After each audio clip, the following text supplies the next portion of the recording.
The space station hung in the darkness like a bright jewel. It was huge and beautiful, made of shining metal and clear crystal that caught the light from distant stars. This was the Galactic Council Station, where the most important aliens in the galaxy came to meet and talk about Peace. Ambassador Zeke Tar stood by a large window, watching space. He was tall and thin, with blue skin that seemed to glow softly. His 4 eyes moved as he looked at the stars. The station was quiet today, peaceful as always. That was about to change. 3 dark shapes came out of the blackness of space. They were ships, but not like any ships the Council had ever seen visit their station. These ships looked broken and hurt. Their white paint was burned black in many places. Pieces of metal hung loose from their sides. Long red streaks ran across their hulls like blood. Zektar pressed his face closer to the window. In all his years working for the Council, he had never seen ships arrive in such bad condition. Most species that came to the Council brought their best ships, clean and polished, to show respect. These ships looked like they had been in a terrible fight. On the lead ship, Captain Jake Morrison stood on the bridge. His uniform was torn and dirty. A white bandage wrapped around his left arm, and dark red stains covered his chest. His face was tired and angry.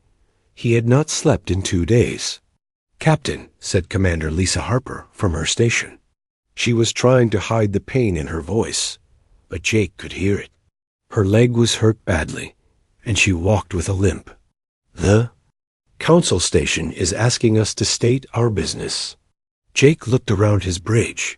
Half of his crew was dead. The other half were hurt or too tired to think straight. The walls still had blood on them from the fight. Some of his best friends would never go home again.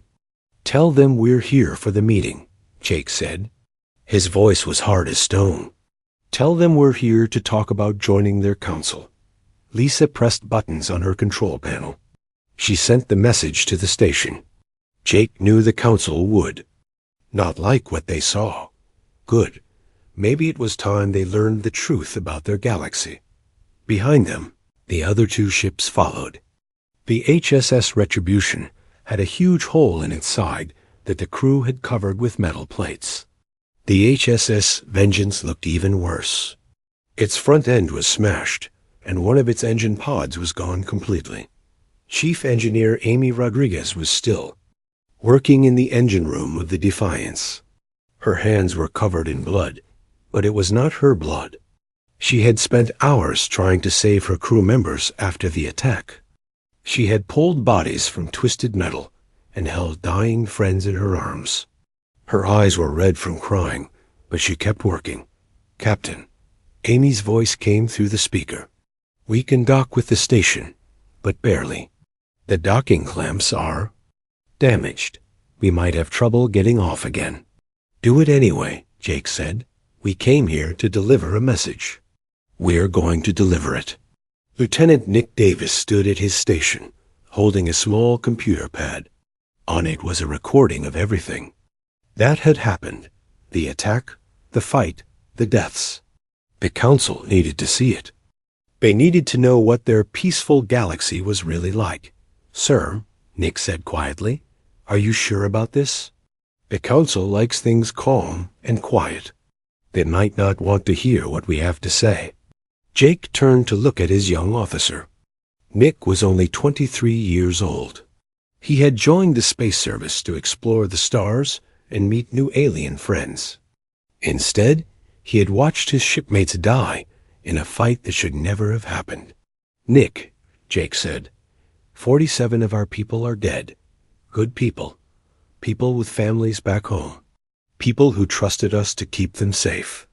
The Council is going to hear about it, whether they want to or not." The 3 human ships moved slowly toward the docking bays. Other aliens on the station stopped what they were doing to watch. They had never seen anything like this before. The ships were like wounded animals, bleeding and limping, but still dangerous. Inside the council chamber, High Counselor Velfara was getting ready for the meeting. She was a tall being made of living crystal, beautiful and cold. She had been the leader of the council for 300 years. In all that time, she had never seen humans before. "These humans are supposed to be primitive," she said to her assistant. "Their technology is simple. Their culture is young. This should be an easy assessment." Her assistant, a small green creature with large eyes, looked worried. "High Counselor, their ships look like they have been in battle.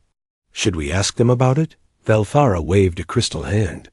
"Probably some minor space accident. Humans are known to be careless. We will ask them to clean up their ships before the formal meeting." She did not understand yet.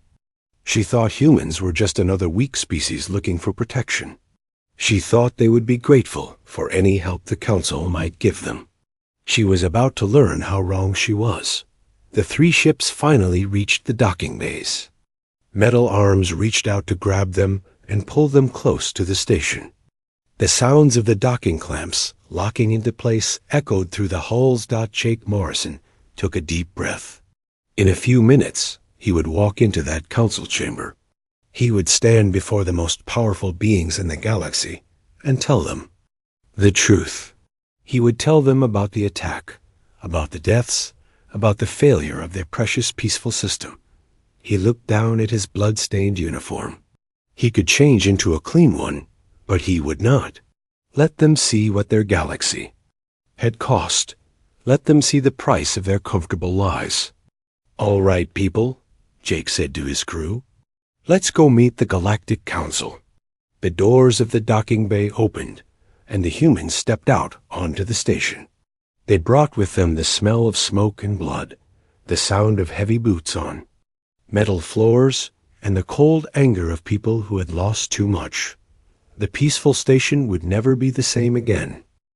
The council chamber was a huge round room with seats that went up like stairs.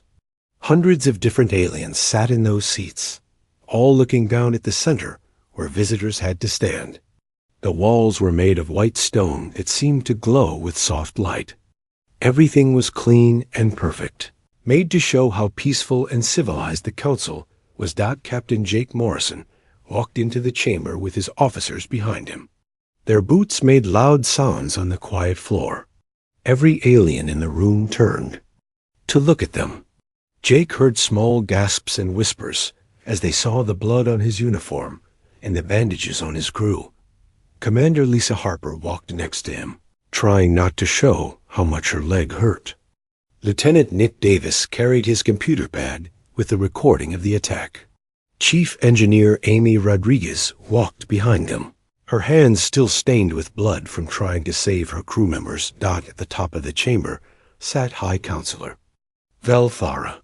She was 12 feet tall and made of living crystal that changed colors in the light. Her voice was cold and beautiful, like music made of ice. "Captain Morrison," she said, and her voice filled the whole chamber. "Welcome to the Galactic Council. We are here to decide if humanity is ready to join our peaceful community." She stopped talking and looked at the humans with disgust. "However, your appearance is very inappropriate. This is a place of peace and diplomacy. We expected better from a species that wants to join us." Jake felt his anger grow hot in his chest. These aliens sat in their perfect chamber, safe and comfortable, while his people were dying. They cared more about how his uniform looked than about the 47 bodies on his ships. "High Counselor," Jake said, his voice steady but hard. "Our appearance shows what happened when we tried to come here peacefully. Your so-called friends, the Zorth, attacked us 3 hours ago. 47 of my crew members are dead." The chamber filled with whispers and sounds of surprise. Many of the aliens looked shocked, but Jake noticed that some of them did not look surprised at all. From one of the seats, a large alien stood up. He was covered in gray scales and had 6 arms. His eyes were black and cold. This was Ambassador Krexmal of the Zorth Collective. "These are lies," Krexmal shouted, his voice like grinding metal. The Zorth Collective has been in peaceful talks with the Council for decades. We would never attack anyone without reason. Jake looked up at the Zorth ambassador. He had seen faces like that before, in the recordings from the attack. Cold faces that showed no feeling when they killed. Nick, Jake said quietly. Show them. Lieutenant Davis pressed buttons on his computer pad. A large picture appeared in the air above the center of the chamber. It showed the space around the, human ships 3 hours ago. The recording started to play. The Council watched as 3 Zorth ships came out of nowhere and began shooting at the human vessels. The aliens in the chamber could see the Zorth ships firing at the engines and life support systems, trying to disable the human ships instead of destroying them. They were not trying to kill us quickly, Jake said as the recording played. They were trying to capture us alive. The picture showed human crew members fighting back, trying to repair damage while the Zorth kept shooting. The aliens in the chamber watched as explosions tore through the human ships. They saw human bodies floating in space. Amy Rodriguez stepped forward. Her voice was quiet, but everyone could hear her. That's my friend Bobby Chun floating by the camera. He was trying to fix the shield generator when the hull was breached. He saved 20 people before he died. The recording continued. The Council could hear the voices of the Zorth attackers, translated into the common language. The words made many of the aliens gasp in shock. Disable their engines, but keep the hull intact, one Zorth voice said. We need them alive for the labor camps. How many humans can we fit in the slave ships? Another voice asked. Check their genetic compatibility, a third voice said. The breeding programs need new stock. The chamber erupted in noise. Aliens jumped up from their seats, shouting and pointing. Some looked angry, others looked scared. High Counselor Velthara hit her staff on the floor, making a loud ringing sound. Order, she called out. We will have order in this chamber. But Jake was not finished. He nodded to Nick again, and more recordings began to play. These were from the Zorth ship's computers, taken when the humans had fought back and boarded one of the enemy vessels. We have been tracking their communications. For months, Nick said. This is what we found. The new recording showed lists of species that had come to the Council for membership. Next to each name was a note about what happened to them. Harvested for labor, one note said. Suitable for breeding programs, said another. Eliminated. Too dangerous to keep alive. Lisa Harper spoke up, her voice cutting through the shocked whispers. 17 species have come to this council in the past 50 years. 17 species that failed to appear for their meetings. Where did you think they went? High Counselor Velthara's crystal form was changing colors rapidly, showing her confusion and fear. The Council cannot be blamed for the actions of species we were trying to help. We had no way of knowing. You had no way of knowing because you did not want to know, Jake said, his voice getting louder. 17 species disappeared, and you never investigated. You never asked questions. You just marked them as failed to appear and moved on. Ambassador Krexmal tried to speak again, but his voice was not as strong as before. Even if some of my people acted without permission, the Zorth Collective as a whole should not be blamed. We are a peaceful species. Peaceful? Amy Rodriguez stepped forward, her bloody hands held up for everyone to see. I held 3 of my friends while they died from your peaceful weapons. I watched good people suffocate in space because your peaceful ships targeted our life support. The recording continued to play, showing more evidence. Communications between Zorth ships and their home worlds, talking about slave markets and breeding programs. Lists of species that had been captured and sold. Plans to attack the Council station itself once they had enough slave soldiers. The Zorth had been using your peace talks as a cover, Jake said. Every time a new species comes here, they attack them on the way. The weak ones get enslaved. The strong ones get killed. The ones that might be useful get taken for breeding. Hi. Counselor Valthara was quiet for a long moment. Her crystal form had turned a dark blue color, showing deep thought. Captain Morrison, even if this is true, the Council operates on principles of patience and careful study. We cannot simply act on emotions, or cannot simply act. Lisa Harper interrupted, her anger finally showing. Cannot simply do your job? Cannot simply protect the innocent species that trust you? Jake looked around the chamber at all the alien faces. Some looked ashamed, others looked angry, a few looked scared. But most of them just looked uncomfortable, like they wanted this problem to go away. High Counselor, Jake said, his voice now cold as space itself. The Zorth Collective has declared war on humanity. They have murdered 47 of our people and tried to enslave the rest. But more than that, they have shown us what this council really is. He pointed up at the crystal being who ruled the galaxy's most powerful alliance. You are not peacekeepers. You are not protectors of the innocent. You are cowards who let evil happen as long as it does not bother you directly. The chamber fell completely silent. No one had ever spoken to the High Counselor like that before.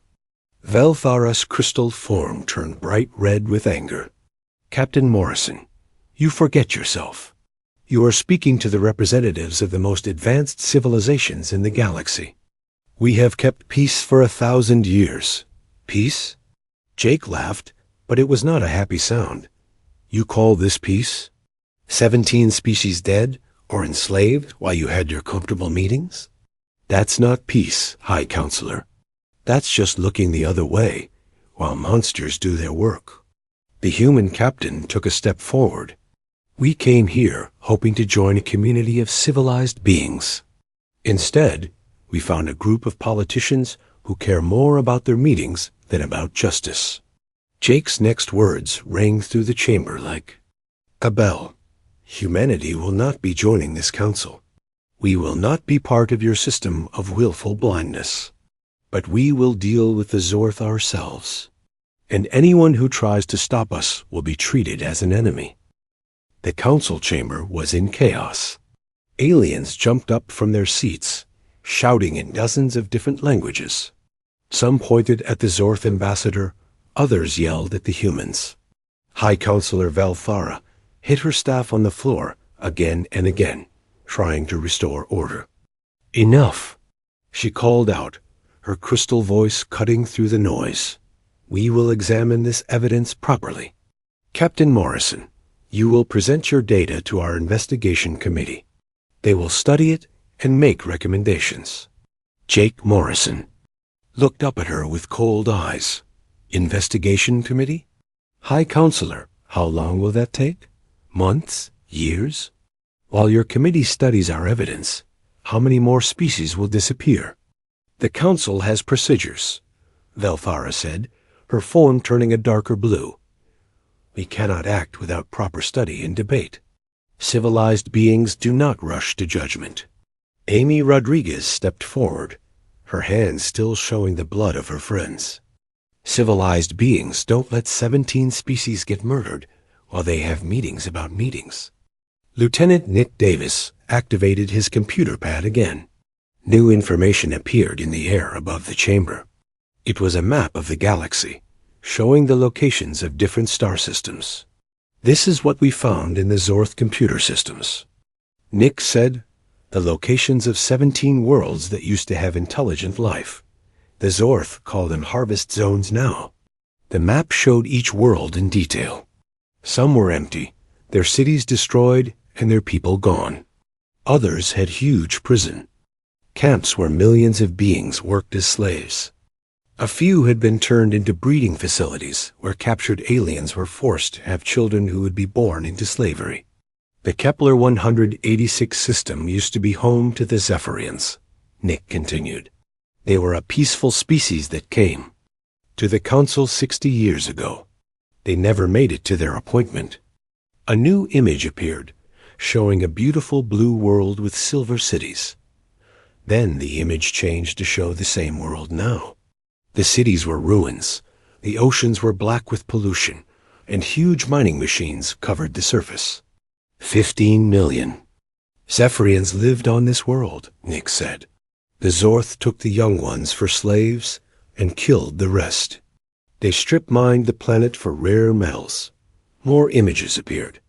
Each one showed a world that had been destroyed, its people dead or enslaved. The aliens in the chamber watched in horror as they saw the true scale of what had been happening. The Andromedans were artists and philosophers, Nick continued. They came to the council 40 years ago. The Zorth took their children and turned them into soldiers. The adults were used for medical experiments. The Centauri Federation was a group of trading worlds, Amy added. They had the best engineers in their sector. The Zorth captured them and forced them to build slave ships and weapons. With each new revelation, the chamber became quieter. The aliens were seeing the truth about their galaxy for the first time. Their peaceful council had been built on a lie. Commander Lisa Harper limped forward, her injured leg making her movements slow and painful. Every species that came to you for help was led into a trap. The Zorth knew exactly when they would be traveling to your station. They knew their routes, their ship types, their defensive capabilities. She pointed up at the council members. Someone has been giving the Zorth inside information. Someone in this chamber has been helping them hunt innocent species. The accusations sent a new wave of shock through the chamber. Council members looked at each other with suspicion and fear. If Lisa was right, then one of them was a traitor. Ambassador Krexmaw stood up again, his 6 arms waving in anger. These are lies and fabrications. The humans are trying to blame the Zorth for their own failures. They probably killed their own crew members to make themselves look like victims. Jake Morrison turned to face the Zorth ambassador directly. Really? We killed our own people? Nick, show them the medical records. New data appeared in the air. It was a detailed analysis of the wounds on the human dead and injured. The information was clear and horrible. The weapons that killed our people were Zorth plasma rifles, Nick said. The burn patterns match exactly with weapons we captured from their ships. The medical scans show that our people were tortured before they died. The data showed that the Zorth had been trying to get information from captured humans. They had used pain devices and drugs to make them talk. Some of the humans had been kept alive for hours while the Zorth experimented on them. They were trying to learn about our military capabilities, Amy said, her voice shaking with anger. They wanted to know how many ships we had, where our colonies were located, how we might fight back. This is monstrous, said a voice from the chamber. It was Ambassador Yelinara of the Arcturus Alliance, a species that looked like tall, thin trees with silver bark. If this is true, then the Zorth are not just raiders. They are studying us, learning our weaknesses. Other aliens began to speak. Up, the Vegan Confederacy lost contact with 3 exploration ships last year, said one. We thought they were destroyed by space pirates. The Tau Ceti Republic had a colony ship disappear near the neutral zone, said another. They were carrying 10,000 colonists, including children. The Procyon Trade Guild reported that several of their cargo ships were attacked by unknown vessels, said a third. The ships were captured, not destroyed. The pattern was becoming clear. The Zorth had not just been attacking species who came to the council. They had been raiding throughout the galaxy, taking ships and people wherever they found them. High Counselor Valthara's crystal form was now a deep purple, showing confusion and fear. Even if all of this is true, the council must follow proper procedures. We cannot simply declare war on the Zorth without what? Jake interrupted. Without giving them time to hide the evidence? Without letting them move their slave camps to new locations? Without allowing them to kill more witnesses? Lisa Harper activated her own computer pad. High Counselor, we have identified the locations of active Zorth slave facilities. Right now, as we speak, millions of beings are being held in conditions that would make you sick. They are being worked to death, bred like animals, and used for medical experiments. Images appeared showing the inside of Zorth slave camps. The conditions were beyond horrible. Beings of dozens of species were crammed into tiny spaces, forced to work in dangerous mines and factories. Children were separated from their parents and trained to be soldiers. The weak and old were simply killed. The Zorth have been building an army of slave soldiers, Nick said. They are planning to attack the Council worlds directly. They have been using the peace talks to study your defenses and learn your weaknesses. This revelation caused the biggest shock yet. The idea that the Zorth were planning to attack the Council itself had never occurred to most of the aliens in the chamber. We found their battle plans, Amy said. They intend to attack the Council station. First, capture the leadership, and then use them as hostages to force the member worlds to surrender. The timeline shows they were planning to attack within the next 6 months, Lisa added. They have been building their slave army for decades, waiting for the right moment. Jake looked around the chamber at all the alien faces. Some looked terrified, others looked angry, a few looked ashamed. But most of them still looked like they wanted someone else to solve this problem. High Counselor, Jake said, his voice now deadly quiet. You have a choice to make. You can continue hiding behind your procedures and committees while innocent beings die. Or you can admit that your system has failed and do something about it. He pointed up at the crystal being who ruled the galaxy's most powerful alliance.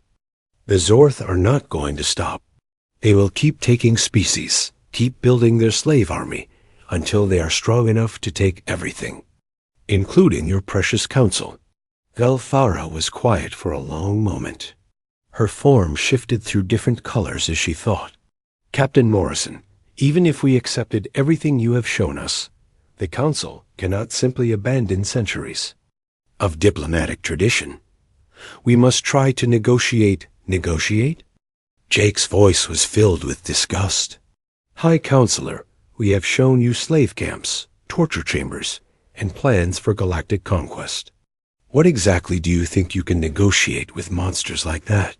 The chamber fell silent again. Every alien in the room was thinking the same thing. The humans were right. The Zorth could not be negotiated with. They could only be stopped, but stopping them would mean war. And war was something the Council had avoided for 1,000 years. Jake Morrison looked around the chamber one last time. He had shown them the truth, given them the evidence, and offered them a chance to do the right thing. But he could see in their faces that they were still not ready to act. We will not wait for you to decide, Jake said. Humanity will deal with the Zorth ourselves, with or without your help. Captain Jake Morrison walked to the very center of the council chamber. His blood-stained uniform caught the light from the crystal walls, making the red stains look even darker. Every alien in the chamber could see the bandage on his arm, the cuts on his face, the exhaustion in his eyes. We came here with hope, Jake said, his voice carrying to every corner of the huge room. We came here believing that the galaxy was full of civilized beings who cared about justice and peace. We wanted to join your community, to be part of something bigger than ourselves. He turned slowly, looking up at all the aliens in their seats. Instead, we found cowards. We found beings who let evil happen as long as it did not touch their own lives. We found a council that values comfort more than courage. High Counselor Velfara's crystal form shifted to a bright red, showing anger. Captain Morrison, you go too far. The Council has maintained peace in this galaxy for over 1,000 years. We have prevented countless wars and saved billions of lives through diplomacy. Peace? Jake laughed, but there was no humor in it. High Counselor, there is no peace in this galaxy. There is only the illusion of peace, bought with the blood, of species too weak to defend themselves. Commander Lisa Harper stepped forward, her injured leg making her movements careful and slow. For 1,000 years, you have sat in your comfortable stations and beautiful chambers while monsters hunted the innocent. You called it peace because the screams were too far away for you to hear. Lieutenant Nick Davis activated his computer pad again. New information appeared in the air. A detailed timeline of the Zorth attacks over the past 50 years. The pattern is clear, Nick said. Every time a new species approached the Council, the Zorth were ready for them. They knew the routes, the timing, the defensive capabilities. Someone has been feeding them information from the beginning. The implications hit the chamber like a physical blow. If the Zorth had inside information, then someone on the Council itself was a traitor. The aliens looked at each other with suspicion and fear. The Zorth ambassador knew we were coming, Amy Rodriguez said, her voice cutting through the whispers. They knew exactly when we would leave Earth, what route we would take, how many ships we had. That information came from this chamber. Ambassador Krexmal stood up, his 6 arms waving in denial. These accusations are impossible. The Zorth have been faithful partners in the peace process. We have never broken our agreements with the Council. Agreements? Jake turned to face the Zorth ambassador directly. What agreements? The agreement that lets you hunt species who come here. For help? The agreement that lets you build slave armies while the Council looks the other way. The human captain's voice grew louder and harder.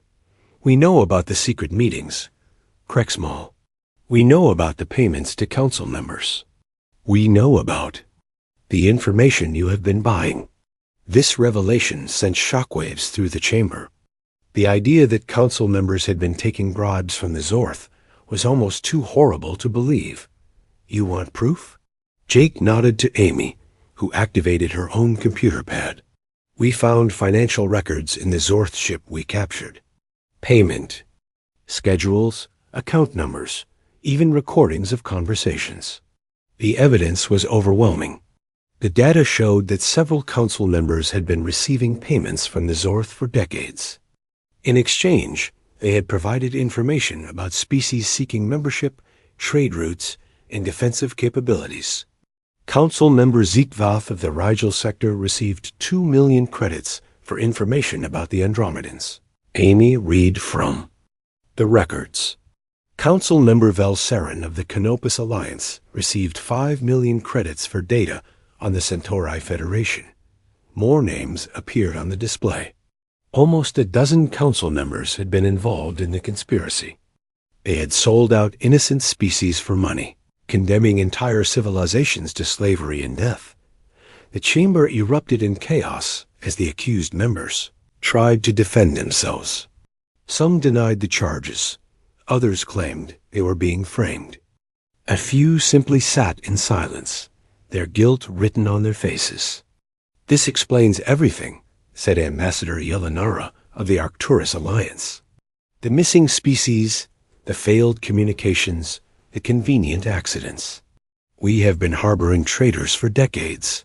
High Counselor Valthara was struggling to maintain order. Her crystal form was shifting rapidly through different colors, showing panic and confusion. Even if some members have acted improperly, the Council as a whole cannot be blamed. We must investigate these claims through proper channels. Proper channels? Lisa Harper's voice was filled with disgust. High Counselor, your proper channels have been compromised from the beginning. How can you investigate corruption when the investigators themselves might be corrupt? Jake Morrison had heard enough. He raised his hand, and the chamber fell silent. When he spoke, his voice was cold as the space between stars. High Counselor, the time for investigations and committees has passed. The Zorth Collective has declared war on humanity. They have murdered 47 of our people and attempted to enslave the rest. But more than that, they have revealed the true nature of this council. He looked around the chamber at all the alien faces. You have failed every species that trusted. You have let evil flourish while you debated and discussed. You have chosen comfort over courage, politics over justice. The human captain's next words rang through the chamber like a bell. The Zorth will not stop with humanity. They will keep taking species, keep building their slave army, until they are strong enough to attack the Council worlds directly. And when that day comes, your procedures and committees will not save you. Velthara attempted to regain control of the situation. Captain Morrison, you must understand that the Council operates on principles of patience and measured response. We cannot simply abandon our traditions and declare war. There must be negotiations, compromises. Compromises? Jake interrupted. High Counselor, what compromise can you make with slavers and murderers? What negotiation can you have with beings who see other species as nothing more than resources to be harvested? Amy Rodriguez stepped forward, her bloody hands held up for everyone to see. These stains are from my friends, who died trying to protect innocent people. They died because your council failed to do its job. How many more will die while you negotiate? With monsters? The chamber was quiet now, the weight of the humans' words settling over the assembled aliens. Many of them were beginning to understand that their comfortable world was built on a foundation of lies and betrayal. We know where the Zorth slave camps are located, Nick said. We know where they are holding the captured species. Right now, millions of beings are suffering in conditions that would make you sick. Every day we delay, more of them die. Jake looked up at High Counselor Velthara one last time. High Counselor, you have a choice to make. You can continue to hide behind your diplomacy and procedures while innocent beings suffer and die. Or you can admit that your system has failed and help us do what should have been done decades ago. The crystal being was quiet for a long moment. Her form shifted through different colors as she considered her options. Finally, she spoke. Captain Morrison, even if everything you have shown us is true, the Council cannot simply abandon centuries of diplomatic tradition. We must try to find a peaceful solution. Perhaps if we offered the Zorth economic incentives to release their prisoners. Economic incentives? Jake's voice was filled with disgust and disbelief. High Counselor, you want to pay the Zorth to release their slaves? You want to reward them for murder and torture? The human captain shook his head. No. We will not be part of a system that tries to buy justice from criminals. We will not join a council that thinks slavery is just another political problem to be managed. Jake Morrison looked around the chamber one final time. His decision was made. Humanity rejects membership in the Galactic Council. We will not be part of your corrupt system. We will not hide behind diplomacy while evil flourishes. He pointed up at the assembled aliens. The Zorth Collective has declared war on humanity, and we accept that war.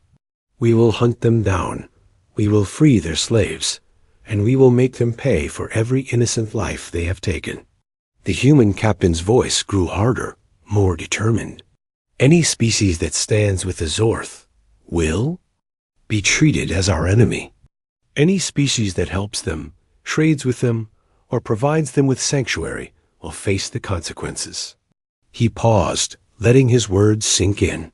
But any species that stands with the innocent, that helps us free the slaves and stop the monsters, will find no stronger ally than humanity. Jake turned to his crew. We're done here. We have a war to fight. As the humans began to leave the chamber, Jake stopped at the entrance and looked back. High Counselor, when the Zorth come for your worlds, and they will come, remember this moment. Remember that you chose comfort over courage. Remember that you chose politics over justice. The blood-stained human captain walked out of the chamber, followed by his crew. Behind them, the Galactic Council descended into chaos as the comfortable order they had maintained for centuries began to crumble. The age of hiding behind diplomacy, while evil flourished, was over. The humans had declared war on the darkness, and the galaxy would never be the same. The humans were halfway to the docking bay when Chief Engineer Amy Rodriguez stopped walking. She turned back toward the council chamber, her face set with determination. "Captain," she said, "there's one more thing they need to see." Jake Morrison looked at his engineer. Amy had been through hell in the past few hours. She had watched friends die, held dying crew members in her arms, and worked for hours trying to save lives while under enemy fire. If she thought the council needed to see something else, it was important. "What is it, Amy?" Jake asked. Amy activated her computer pad. "The locations, sir. The exact locations of all 17 slave worlds. Real-time data on how many prisoners are being held at each site. Guard positions, defensive systems, everything we need to mount rescue operations." She looked back toward the chamber. "If we just leave, they'll claim they never had enough information to act. They'll say we didn't give them what they needed. To help, let's make sure they can never make that excuse." Jake nodded. "Do it." Amy walked back to the entrance of the chamber. The aliens inside were still arguing among themselves, their voices rising in panic and confusion. She activated her computer pad and sent the data directly to the chamber's main display system. Suddenly, the entire chamber fell silent. Above their heads, a massive holographic map appeared, showing 17 star systems in perfect detail. Each system was marked with data about the slave facilities located there. Kepler 442 system, Amy's voice echoed through the chamber. 4 million beings enslaved in underground mining operations. Defensive grid includes 50 orbital weapons platforms and a fleet of 200 ships. The display zoomed in on the system, showing the slave camps in horrible detail. Massive underground tunnels where millions of beings worked in darkness, mining rare metals for their Zorth masters. The conditions were beyond terrible. Gliese 667C system, Amy continued. 7 million beings held in breeding facilities. The Zorth are forcing different species to reproduce, creating hybrid slaves for specialized work. More horrific images appeared. Facilities where captured beings were treated like livestock, forced to have children who would be born into slavery. The aliens in the chamber watched in sick horror as they saw what their diplomatic patience had allowed to happen. Volf 359 system, Amy said. 3 million beings used for medical experiments. The Zorth are testing new weapons and drugs on living prisoners. The images from this system were the worst yet. Laboratories where conscious beings were cut open and studied, where new forms of torture were tested, where the Zorth learned how to cause maximum pain with minimum effort. Proxima Centauri system, Amy continued relentlessly. 6 million beings trained as slave soldiers. They are being prepared for the invasion of council space. This revelation sent new shockwaves through the chamber. The display showed massive military training facilities where captured beings were forced to fight each other, trained to use weapons against their own kind, and prepared to attack the very civilizations they had once belonged to. Ambassador Krexmal stood up, his 6 arms waving frantically.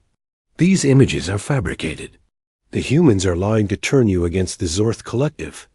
Amy looked up at the Zorth ambassador with cold eyes. "Really? Then you won't mind if we share the coordinates with independent investigators. I'm sure they would find nothing at these locations." She activated her computer pad again, broadcasting on all galactic frequencies.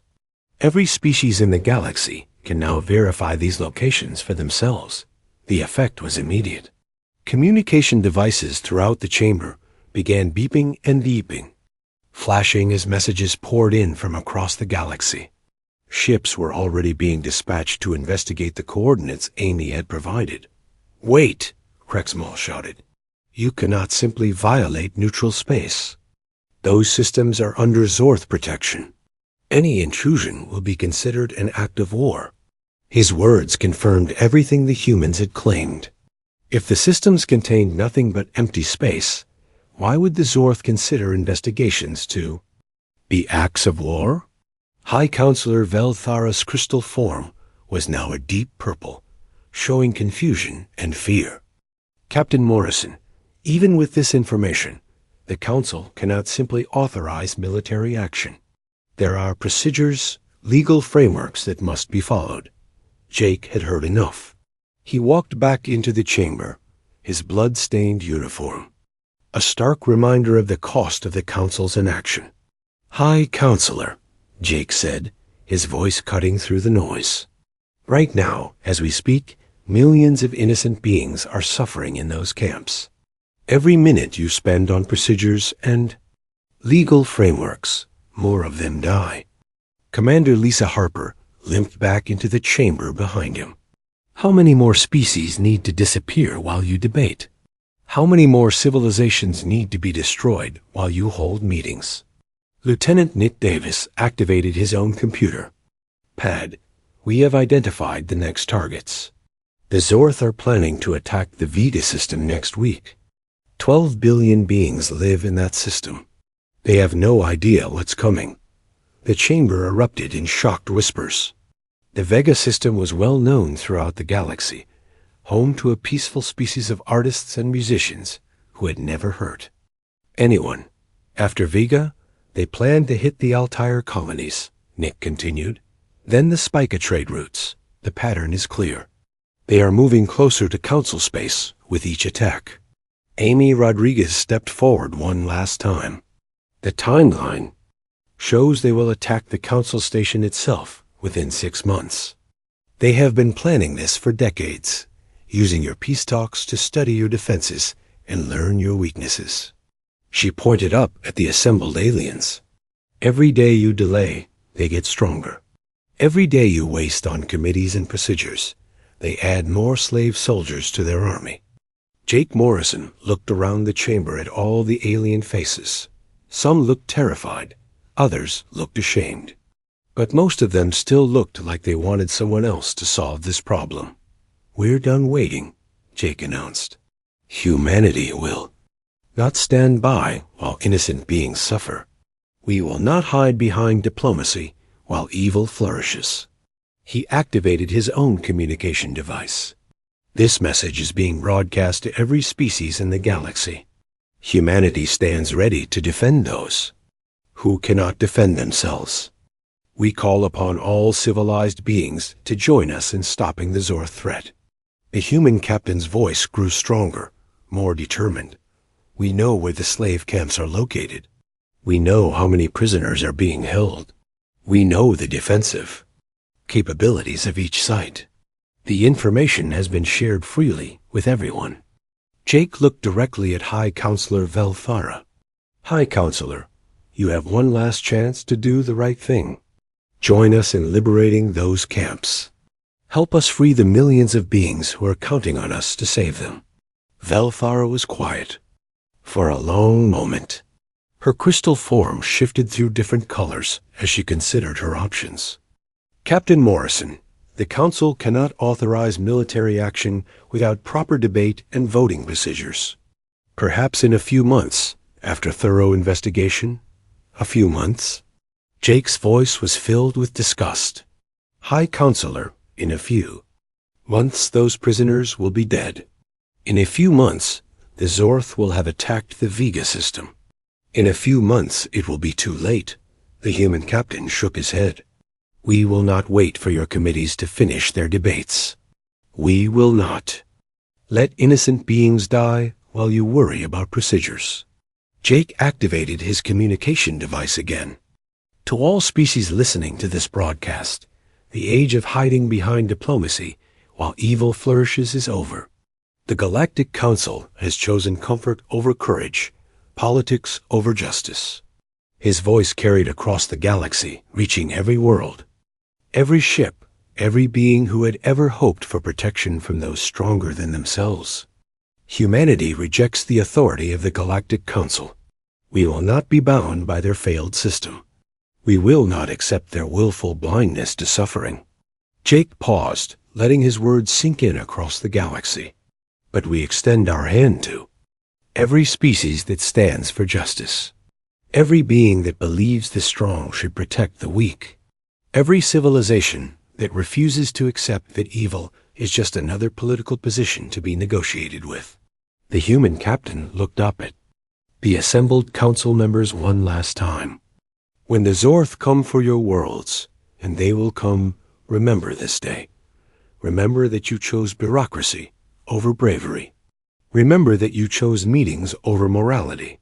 Jake turned and began walking toward the exit. His crew followed him, their footsteps echoing in the silent chamber. "Captain Morrison," High Counselor Velthara called out, "where are you going?"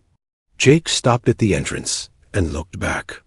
"We're going to free the slaves, High Counselor. We're going to stop the monsters. We're going to do what should have been done decades ago." He smiled, but it was not a kind smile. "And we're going to do it without you." The 3 blood-stained human ships undocked from the fall Council Station and set course for the Kepler 442 system. As they traveled through space, messages began pouring in from across the galaxy. Ships from dozens of species were joining them, crews who had lost friends and family to Zorth raiders, civilizations who were tired of waiting for the Council to act. The fleet grew larger as it traveled. By the time they reached the first slave world, over 1,000 ships had joined the human vessels. Species that had never worked together before were united by a common purpose: to stop evil wherever they found it.